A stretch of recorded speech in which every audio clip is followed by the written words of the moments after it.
So, I'm moving again.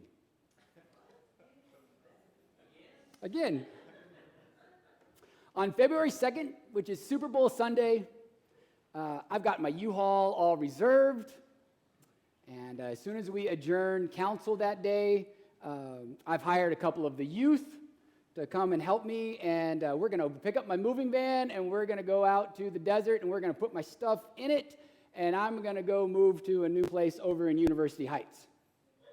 That's right. I'm moving back to the mid-cities.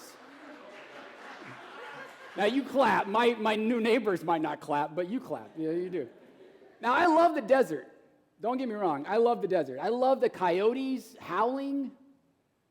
I don't know if you've ever heard coyotes brag after they make a kill. Oh, my gosh. It's such a cool sound. And the owls swooping in from the trees, like outside of my windows, and the spiders. Oh my gosh, the desert has the best spiders. I love spiders. I've been fascinated by spiders since I was a young kid. And the desert, yes, and the desert has some of the coolest and most colorful spiders out there. I once kicked out a tarantula. I came home and there was this big hairy tarantula underneath my table, and I went and got a dustpan and a broom, and I scooped him up into my dustpan, and I took him outside, and I said, I'm too old for roommates. And of course, the bunnies. There are cottontail bunnies everywhere out in the desert, and they run around all the time, and it's just hard not to have a smile on your face whenever you see all of the bunnies. Except for when the coyotes get them, and they brag, and it's a whole circle of life. Exactly, circle of life. And there's 2 horses on the property, and I'd go over with my cup of coffee in the morning, and I'd say hi to them, and they'd put their big head right in my chest, and those 2 big old goofballs, I'd just give them a rub down. I actually really like it out there. I really do. Love it out there. Once I get out there. It's the drive has lost kind of its charm that it had 10 months ago. And I hate commuting. Hate it. It's one of my least favorite things in the world is commuting. No matter how many playlists I make, or how many podcasts I listen to, or how many books on tape I buy, and yes, I still call them books on tape. Plus, there's the increase in gasoline and the increase in my carbon footprint, which I'm trying to take very seriously these days. But honestly, the reason why I'm moving is it's not as quiet out there as what I thought it was going to be. I miss peace and quiet. I long for it. And my neighbor has an excellent sound system. And he loves to blast conspiracy theory radio. It's not Alex Jones exactly, but it's close. And I'm kind of nervous just listening to it all the time. So I didn't recreate what I was hoping to recreate, which was what I got on my sabbatical, which was this solitary sanctuary of silence. So I'm moving back to the mid-cities, because to get the deep sanctuary of silence that I want, I'd actually have to move farther out into the desert, and I can't do that and be a good minister. So if you are counting, this is house number 6. Kensington, South Park, North Park, Normal Heights, Hamul, and now University Heights. In 8 years, 6 houses. I'll be a 10-minute bike ride instead of a 35-minute drive. I can go home for lunch now, and I can have my afternoon siesta. Which the greatest thing in all the life is the afternoon siesta.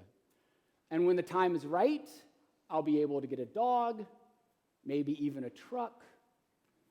Because I don't know if you know about this, but I'm kind of a country boy at heart with my boots. And I've joked a lot with friends over the last couple of months, but I lost my mama, and all I really want to feel better is my dog and my truck. And all of this is to say, over 8 years, I just can't get settled. I can't find the right house, I can't find the right neighborhood to live in, to feel settled, to really find a home. Not just a house, but a home. It's true. So starting on February 2nd, the day before I turn 45, I will begin life in a new house and try again to find that place that feels like home. The one location in the 8 years that I've been in San Diego that has felt like home is here at Kensington Community Church. Someone in the early service said I could sleep in the youth room upstairs. From the very first Skype interview with the search committee to today, I feel at home here. Kensington Community Church has been my home. Kensington Community Church is my home. And you are my family and my community. You are my beloveds. And with you, I am well pleased. Thank you. Because I hope that vice versa, this thing feels the same way. There's no other place that I'd rather be. By God's grace, I believe that we actually have something pretty special here. Now, I would be lying to you that over the last 2 years, if it did not cross my mind that maybe I ought to move back to Texas. As my mom, her health was declining, I contemplated the idea of moving back to Texas to help my family, to support my mom, to be present in her final days. I would have been a bad son had I not thought about those things. And I would have been a worse person if those thoughts had not crossed my mind. Of course they crossed my mind. But I knew that for me, the right thing to do was not to move back to Texas. With all the talk of boots and trucks and dogs, Texas is not the right place for me right now. But I also knew I needed to be there more regularly. I will always be indebted to my pastor-parish relations committee, Scott Gentry and Penny Ward and Tom Wheeler, who encouraged me to go back to Texas as often as I could. I'll be forever indebted to Kathy Stevenson, who, as we were having lunch one day, I said, no, I think I'm getting to the point where I need to go back to Texas every 8 to 12 weeks. And she looked at me and said, no, you need to go back to Texas every 4 to 6 weeks. I'm indebted to Barbara and Kay Marie and David and for holding down the fort. And I'm especially thankful for Donna in the office. It's such a relief to be able to have such a dynamic and professional and capable staff to know, to give me the discretion that I can leave whenever I need to. And when I was home in Texas for my mom's memorial service, I was the first greeter. At the end of the pathway to get up to the chapel, I was the first one at the end, and I was greeting everyone for the very first time. And I saw somebody coming down the street, walking up to the chapel, and I said in the back of my head, I was just like, wow, that looks like Craig Hart. And as he got closer, I was like, oh my goodness, that's Craig Hart. I hadn't seen Craig Hart in 20 years. He had moved to Dallas without me knowing, and he had saw it on Facebook that my mom had passed away, and he took the time out of the blue to come and pay his respects to my family and to support me. And he let me know that he watches the sermon every single week. My sisters watch the sermon every single week. There is a guy, I assume a guy, I don't know, maybe it's a woman. It's funny how you assign gender to people. There's a person in Australia who watches the sermons every single week. We know that because we have a thing called Google Analytics. When you voted 6 years ago to install new recording equipment, and Mike recorded it, and Sharon Young edited it and puts it up on YouTube and the website, none of us probably knew that would reach out across our country and across the world. Now, I often say to people as they are taking the new members class that we are called as Christians to make a difference in the whole world from our corner of it. What we do here at the corner of Marlborough and Alder matters all the way across the world, and it's not simply a butterfly effect. It's the Holy Spirit at work. You don't believe me? This time last year, on the second Sunday of January, on the Baptism of Christ Sunday, we were celebrating the journey of Keegan Trishman. Keegan told us his story of a journey of coming out as a transgender man and the important role that this congregation played in his life.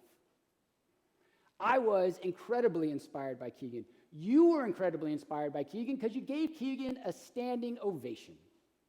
And the unconditional love that Jay and Jackie and Marie have shown to Keegan is incredibly inspiring to me.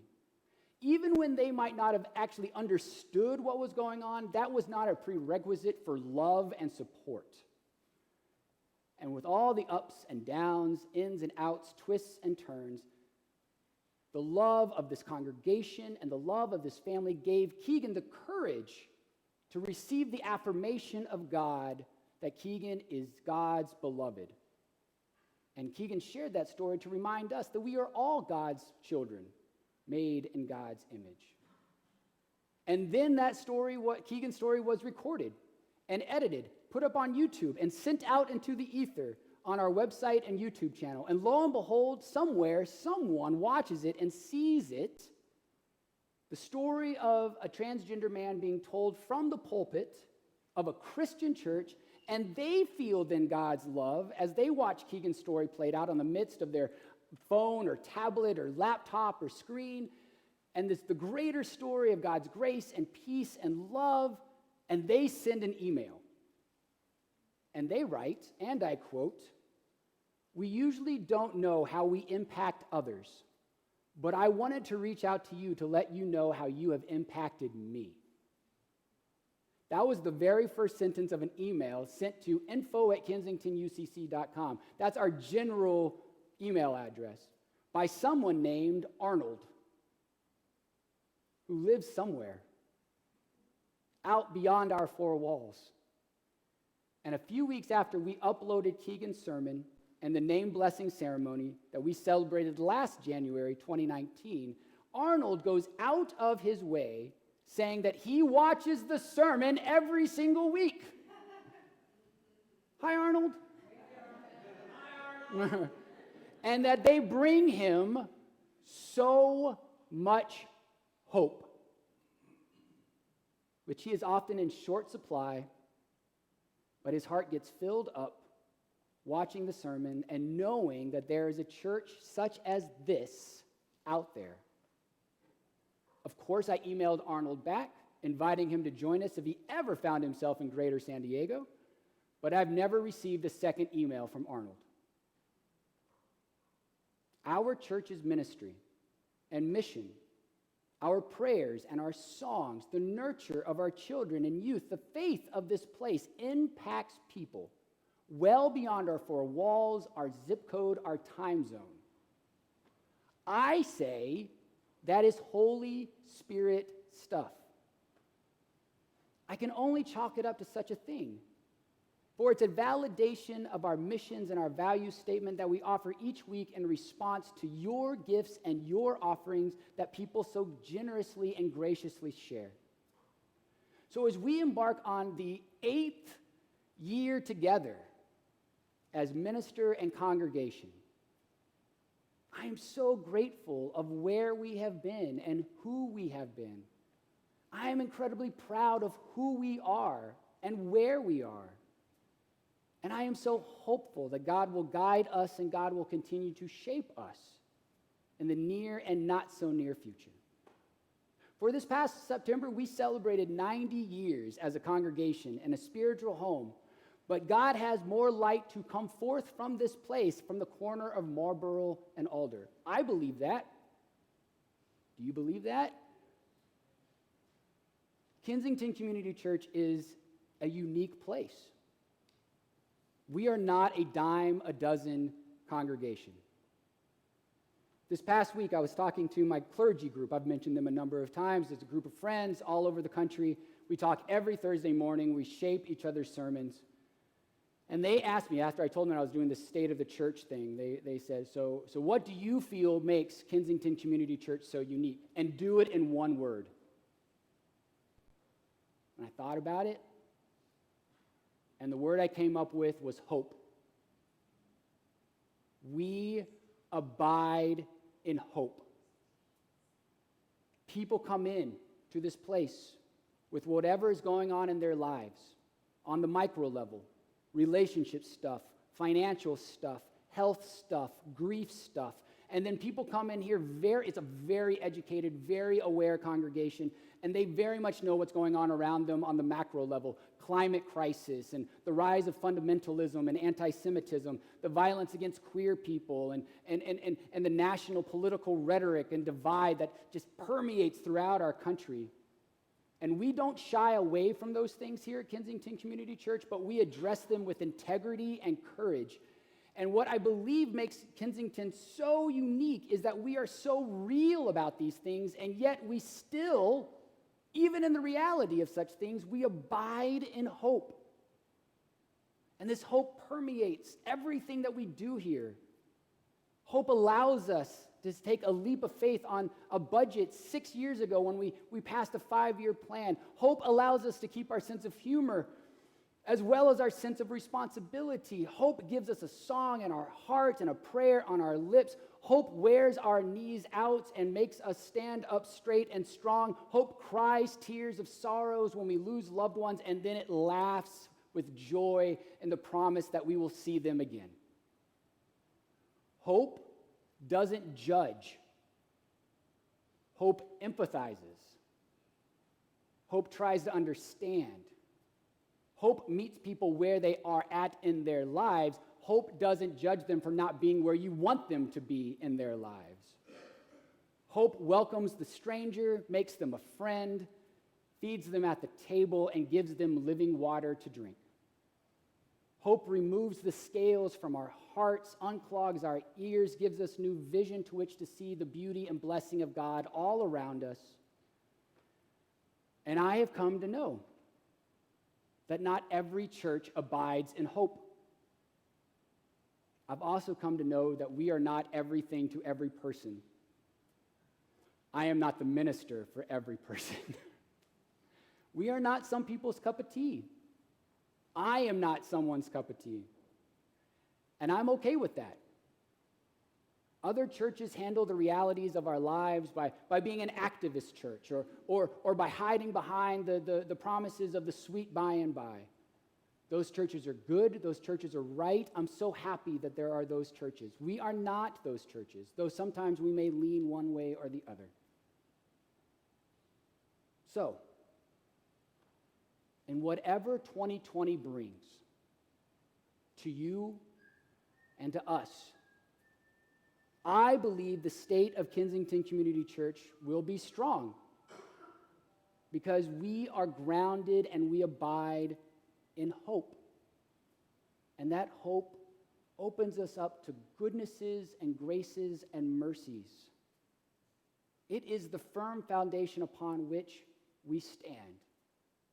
And no matter how unsettled we may feel as we go from house to house to house to house, as we travel this world of woe and the dark clouds gather around us, for we are just wayfaring strangers, and we have come to the Jordan shore, and the Holy Spirit has settled upon us, and it tells us that we are God's beloved, and that you, that we, that even me, we found a home. Amen.